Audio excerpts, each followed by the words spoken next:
Hello and welcome back to our practice challenge videos.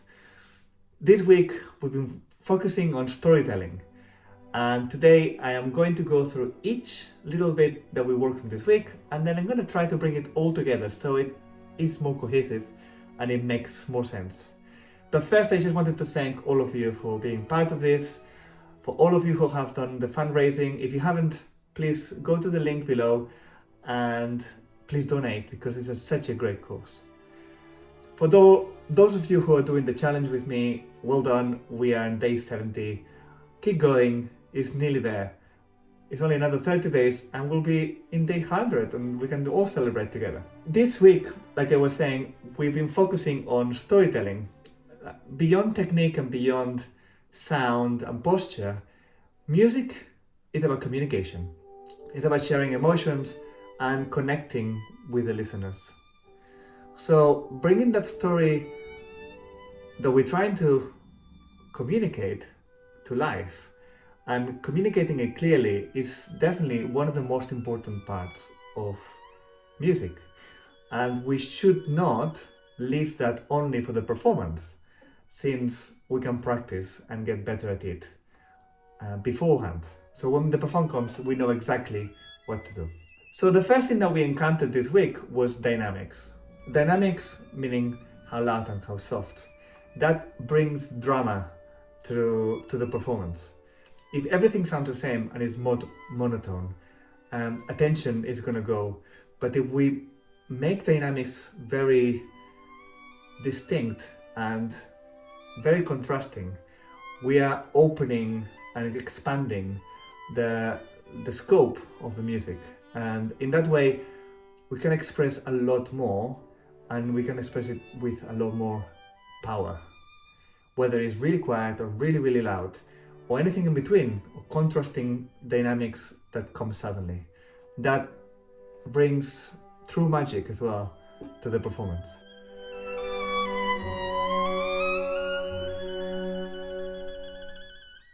Practicing dynamic is really important because it's one of those things that in a performance it's easier to be in a comfort zone and play less dynamics. So the more we practice them, the more we expand them, the easier it's going to be to bring into the performance. Later, we talked about tone colors, and in the case of string instruments, about vibrato as well. So how vibrato and different tone colors, as in different sounds that we can produce, we don't just have one sound. In the same way that we don't have just one type of voicing. We can try to do it with one emotion or with another one, and in that way we can get to a lot more interesting musical stuff. By using different tone colors, we can create different layers, and we can bring the complexity of the music, as in the complexity of life itself. It's not our life is just one way, or the way that we express ourselves is one way. In the same way with the instrument, we can try to express so many different emotions that are much more complex by changing the tone colors. And in the case, like I said, with the string instruments, using the vibrato to bring them even more to life.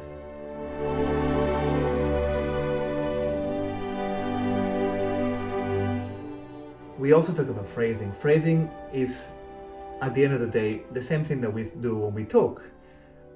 We talked about dynamics, but actually phrasing is within a dynamic, how we raise and how we fall in one same sentence or phrase.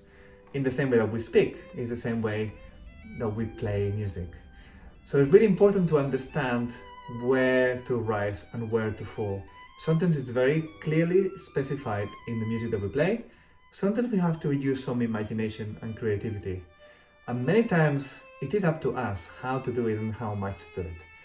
But working on it and using it in the practice room can be super beneficial to then automatically go into the performance.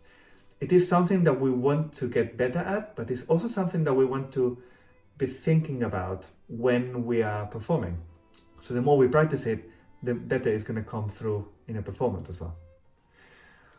Finally, we talked about articulation. Articulation is saying every single thing very clearly and being very accurate with what the composer wanted for that particular piece in the particular place in the piece.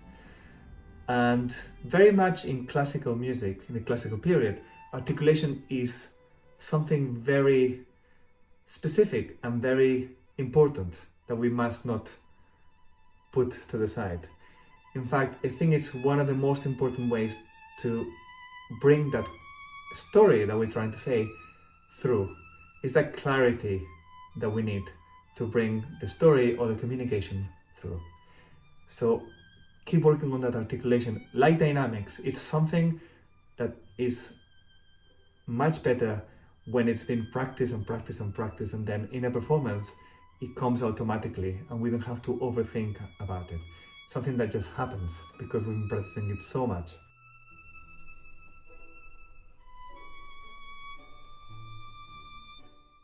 Finally, is connecting with the audience. And again, that's something that of course we're going to do in a performance, but we can also practice in our practice room. What do I mean with that? How can we practice connecting with an audience if we don't have an audience, if it's just us in the room? And I suggested visualizing the audience. So imagining somebody in front of you that you are performing to, or a group of people, and trying to send a message, that story, trying to connect with that imaginary person in front of you, trying to get all that emotion, all of those really beautiful things that we've been practicing, putting it all together and really sending it out to that imaginary person. Because then when we have a real audience, it will be a lot easier to connect with them. It won't be just imagining something, there will be a real person there, and we will be able to just expand with what we've been working on. So really important, visualizing having an audience to communicate and to bridge the gap between the player and the listener through the music. And with that, I think that's really, really important as well, that we have a really clear story, emotion, character, whatever it is, something very clear that we're communicating. We need to have it really clear inside us before we play it. When we play it, that's how to carry it out to the listener.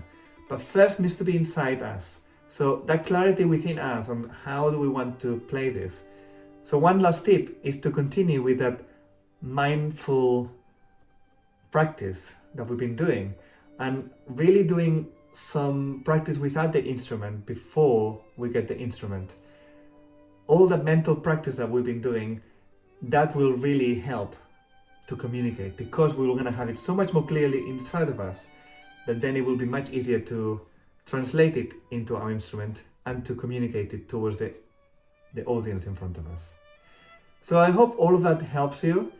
We're continuing to get better at performing, we're continuing to get better at communicating and bringing that story to everyone around us.